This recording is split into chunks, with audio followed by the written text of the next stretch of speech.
Morning, everybody. I want to thank everybody for being here today, and our local media, as well as our small businesses that are here in attendance. Today is about the voice of small businesses who have organized around the idea of having at least 10% of the Rhode Island Federal's COVID funds to be issued as grants to the small business community. You're here to support this grassroots effort and help their stories be heard. I just want to make 3 quick points about the ask that is on the petition that we're asking everybody to sign. One is that the Rhode Island Small Business Coalition's ask of the governor to use the COVID funds to provide grants to small businesses is an allowable use of the funds. And the expenditures, this is the way it says in the expenditures related to the provisions of grants to small business to reimburse the cost of business interruption caused by required closures. It is an allowable use. One of the uses that's not allowed, funds may not be used to fill shortfalls in government revenue to cover expenditures that would not otherwise qualify under the statute. States throughout the country are using the federal funds to provide grants to small businesses. For example, Louisiana has appropriated over 15% of their funds, $300 million. They'll help 20,000 businesses in the state of Louisiana. A state like Wisconsin is going to help 30,000 businesses using the same COVID-19 funds.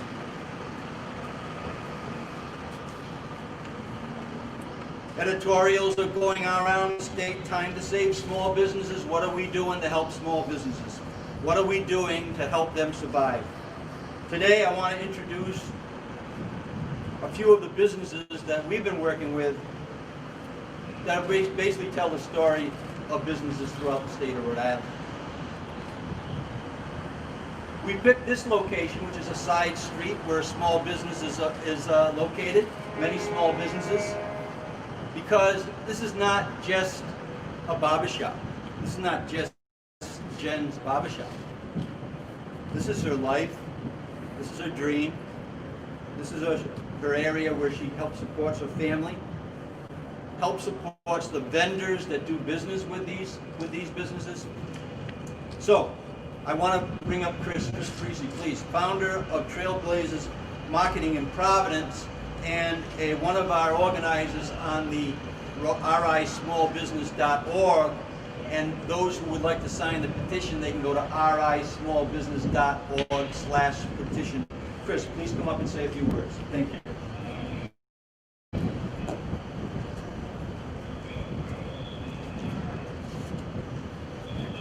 All right, good morning. First off, thank you to all of the media for listening and hearing our stories on behalf of the RI Small Business Coalition. It's incredibly important that this word gets out, and we really appreciate you all being here. Our coalitions of thousands of small businesses from all across the state, representing all sectors of the industry, all communities, came together recently because we've been hit hard by this economic crisis. So we needed to unite, we needed to organize, because we felt our voice was not being heard. And we needed a way to advocate for our needs. So over the long term, we plan to transform this state into becoming a more small business friendly state. Right now it's not. In order to do this, we have to come together as small businesses. So if you haven't already, go to rismallbusiness.org and click join the coalition. We already have thousands of small businesses. We want to make sure we're inclusive to all communities, all neighborhoods, all sectors. So please go on and join the coalition to fight for what we need, but we need help now. We need help now. Every small business across all main streets like this are closing up. Decades of blood, sweat, tears as an entrepreneur, as a small business owner, is vanishing before their eyes. It's absolutely heartbreaking hearing these stories from all these small business owners. And this is why we created this petition to urge the state to use the federal funds and provide grants to our small businesses immediately. The governor has done a tremendous job leading us in this health crisis. But we need you, Governor Raimondo, to join us and help us through this economic crisis as well. Other states have already cared for their small businesses, allocating hundreds of millions of dollars, as the Lieutenant Governor just mentioned. Our neighbor up north in New Hampshire allocated $400 million. What are we waiting for? Why are we not doing this and acting now? We can't wait. Each day that the governor holds on to these funds, more small businesses are dying. So we need to act now. I urge the governor to listen and to act. I urge all Rhode Islanders to sign the petition by going to rismallbusiness.org/petition. And I ask you to reach out to your representatives. The Rhode Island Small Business Coalition, we have reached out to all the state reps and state senators asking them if they support this cause. A few have already got back to us. A few are here as well today. And we know that it's not necessarily in the power of the General Assembly, but as the representatives of our people, of our small businesses, we need to be heard and we need to act now. So together we can create the change that we so desperately need, and together we can save Rhode Island small businesses. Thank you.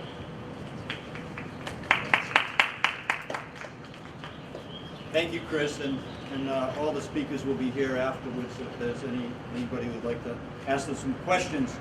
Now I'd like to introduce the owner of Executive Cuts Barbershop right here on Providence, Jennifer Ortiz. Please, come on up, Jennifer. Thank you.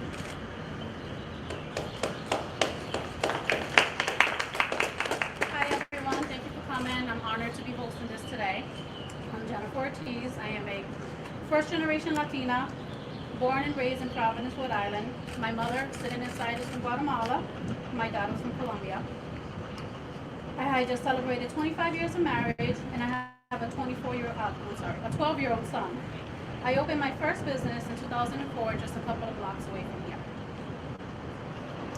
I have always felt very confident in my private business of 16 years until COVID hit.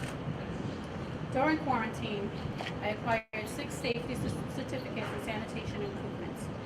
I decided to do some renovations to help keep everyone safe, creating a debt like I did not have before. My biggest compliment thus far has been when a client told me that they feel safer in my shop than at the supermarket. I am proud to go above and beyond to ensure my client's safety as well as my own. Being shut down for 9 weeks is a devastating blow to any business. At the beginning, adhering to all the new protocols made for long days and extra work hours. Now being open for a month, my concerns have shifted. Being in the financial district, the heart of downtown Providence, for my entire career of 23 years, I have never seen such a decline in business so fast. Not during the 2008 recession, not when I gave birth to my son and only took 2 weeks of maternity leave. 4 years ago when I had to move my business here. In the 3 years that I took to help my mom fight her multiple battles with breast cancer, missing a lot of work, like I will miss Friday mornings to take her to get her port removed. With so many offices still being closed downtown, no conventions, no conferences, no students. There's no end in sight as when things may improve. This is a scary time for all small businesses. There's lots of closings. Restaurants, my old neighbor announced yesterday that he's going to be closed for the rest of the summer. The arcade is barely empty. To Mayor Elorza, on May 22nd, you held a Zoom for Latino business owners. And I asked you specifically if there was going to be grants for us. And would you reply yes? I have emailed your staff and nobody knows nothing, and that was 6 weeks ago. In a matter of 2 weeks, my business is down 25%. This is why I'm here to plead to Governor Raimondo to hear us. There's no time to waste. release the funding that was intended for all of us to survive.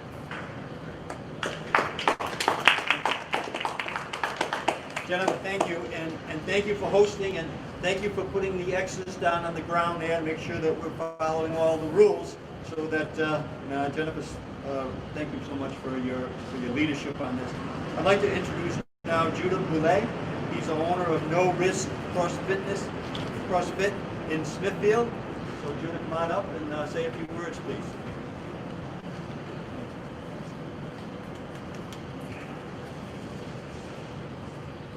Hi, how you doing?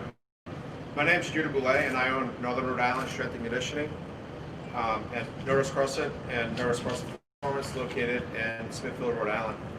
In March 2020, I had a growing company. We had a CrossFit, a sports performance gym, and a growing corporate wellness program. I had 12 full and part-time employees and looking to add more.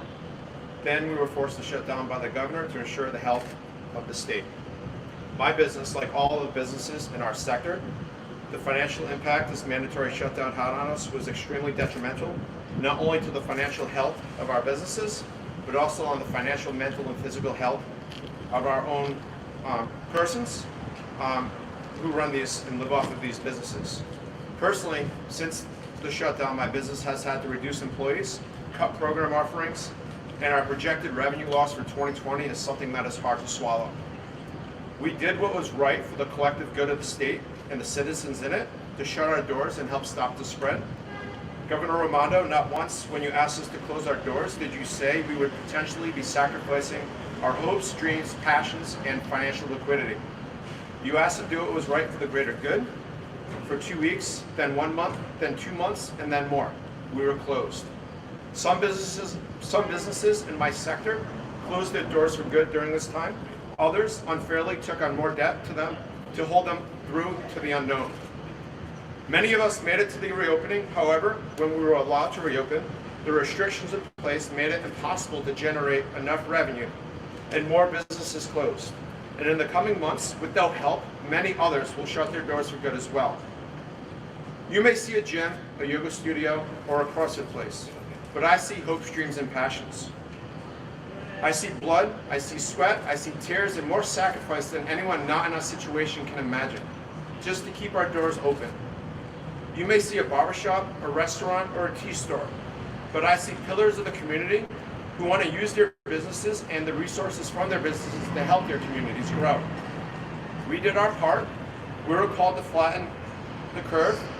Now it is only in the best interest of all the small businesses in the state that the state does right by us and use the federal money as it's intended to do. This money was intended to deal with the ramifications of the COVID-19 shutdown. This money was partly meant for us, the small business owners affected. It wasn't meant to close budget deficits. The small businesses deserve this money and the help it was intended for. We call on Governor Raimondo to release some of the CARES Act money to help us keep the doors open, our businesses profitable so we can make a living, pay our bills, support our families, and continue being a foundation of the communities we do business in. Small businesses are the backbone of the American economy. With the small business economy, we will have thriving communities with enhanced employment opportunities for the people in those communities. Strong communities make strong cities and towns, and the collective of these strong communities, cities, and towns makes a strong state.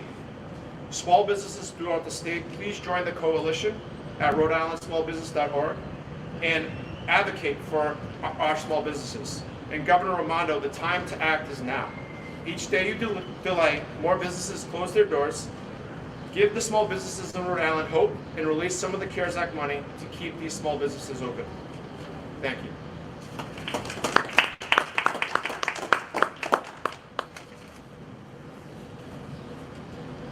Thank you, Judith. Appreciate it. And I would just say also that these businesses from around the state represent businesses from all over every community, all 39 cities and towns. Today we could have had 100 businesses here, but we wanted to keep this to a program that made sense for the media that's here. And those people who are watching on Facebook Live, go to rismallbusiness.org/petition, sign the petition, please. Our last speaker today, before we ask some of the electeds to come up and give a 30-second remark, I'd like to introduce Nancy Bai, owner of the Jamestown Early Learning Center, president of the Business Owners in Child Care Association, and a Jamestown Town Councilwoman. Nancy, please come up.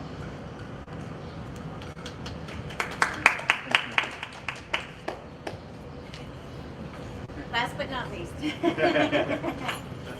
Thank you for having me here today. Can you hear me okay? We all have different stories to tell, but we all have the same message, and that is small business in Rhode Island needs help, and we need it now.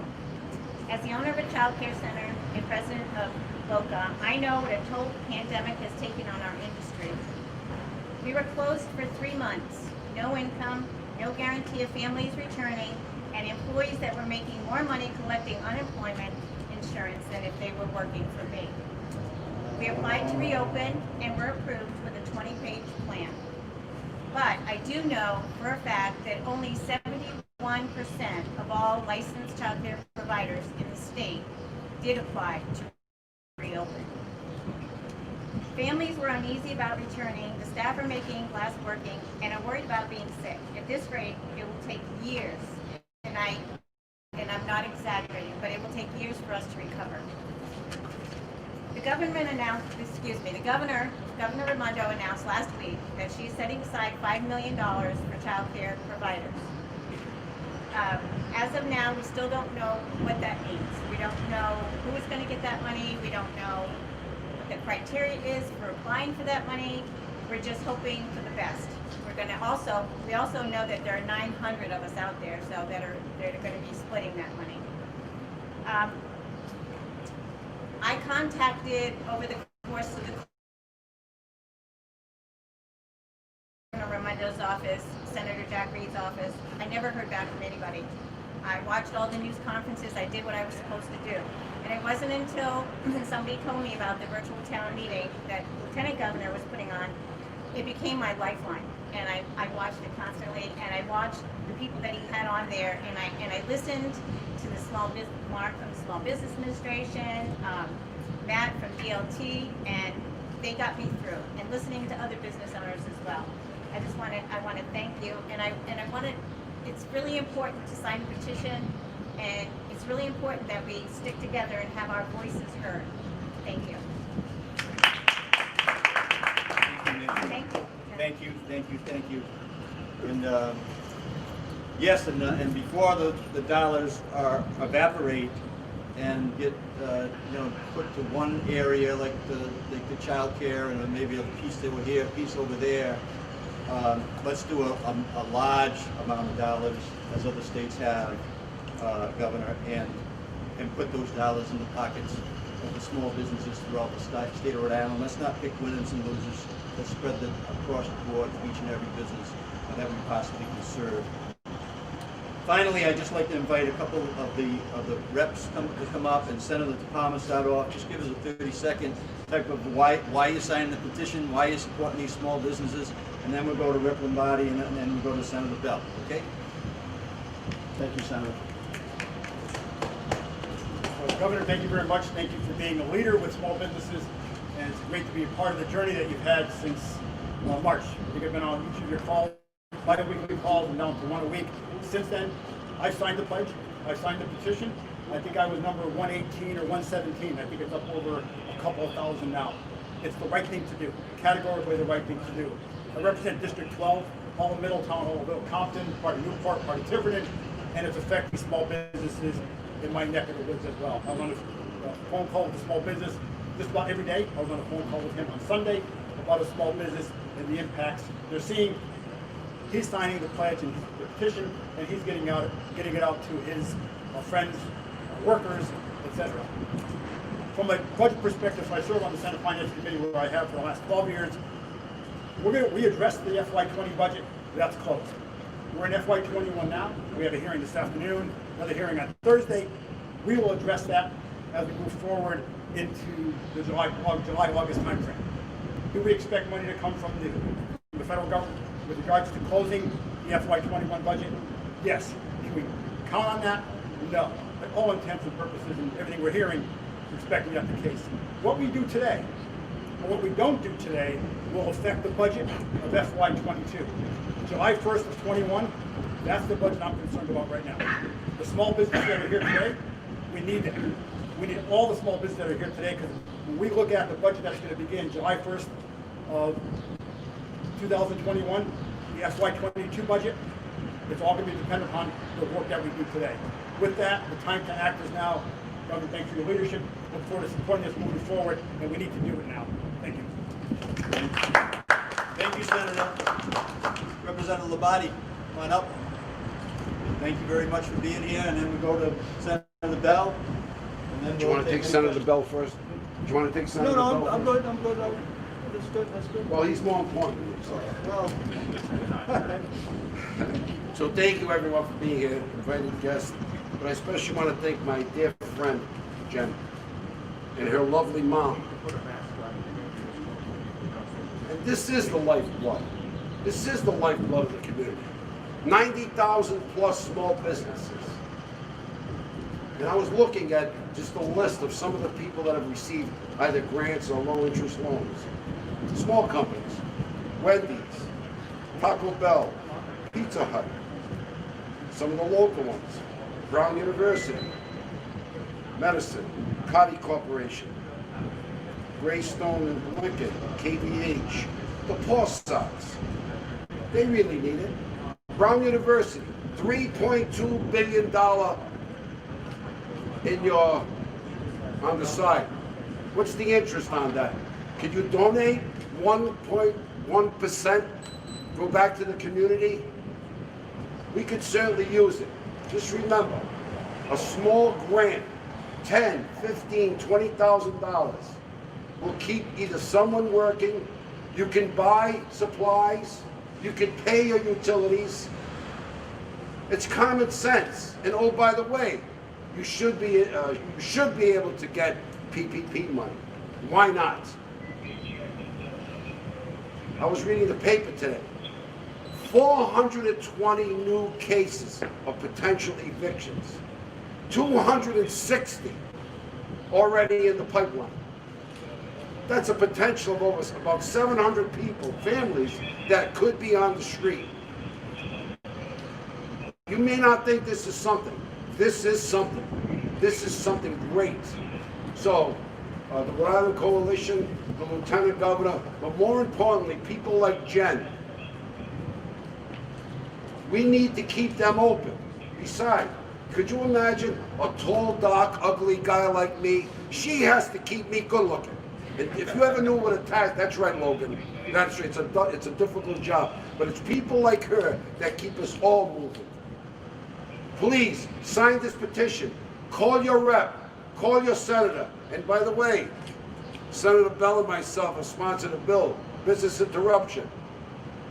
People happen to have the insurance, and it's an exclusion. We're going to change that. Everyone says, oh, it's unconstitutional. You know what? Let's go in front of the Supreme Court and argue. These are difficult times. These are extenuating circumstances. Tell your reps, tell your senators, they need to support it now. We've already filed the bill. Let's get it done in the next couple of weeks.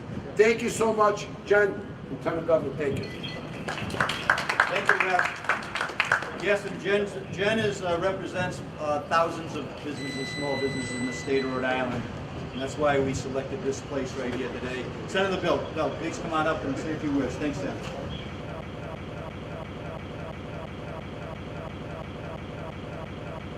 Small business owners, small business employees who have been working so hard and struggling so hard. It has been tough. It has not been easy. These have been some brutal months, and you really deserve praise for what you've been through and how well you've handled it. So let's start. I want to thank you, Jen, for inviting me here, and for everyone who worked to make this event possible. You know, I'm usually not the biggest supporter of subsidies for businesses, but at the beginning of this crisis, I called up the head of the Commerce Corporation and begged them to use their state TIF authority to provide grants to small businesses because they needed it. people who had worked their whole lives to build something watched months not being able to make any income, not through any fault of their own, but because of a deadly pandemic and because they had to respect public health and follow the safety guidelines that were necessary while still paying rent. So many other fixed costs. And it wasn't right to let these small businesses that are so important to our neighborhoods, to our communities, get left behind. And in a state where we pour subsidies into big businesses who are already doing just fine, to abandon the small businesses in their hour of need was wrong. The time was months ago that this aid was needed. But now is better late than never. And if we wait months and months and months, many restaurants, barber shops, community institutions will have collapsed and will never be replaced. We cannot allow that to happen. We have to take action as soon as we can because these businesses are important. You know, walking through the streets, the district I represent, I've seen more and more businesses put up closing signs, and every single time it breaks my heart. And we have to act now or we will see an explosion. And businesses shutting down, particularly the businesses, low-income neighborhoods, businesses run by families who don't make a lot of money, who are just struggling to get by. And as I said before, in a state that is ready to help businesses with lots of political power and lots of money, we have to help the businesses who are struggling the most. So I really want to thank everyone who put this together. I really hope that we can get something done so that we can help these businesses and save them from closure and closing down, not through any fault of their own. So thank you all, and let's get to work and get this done.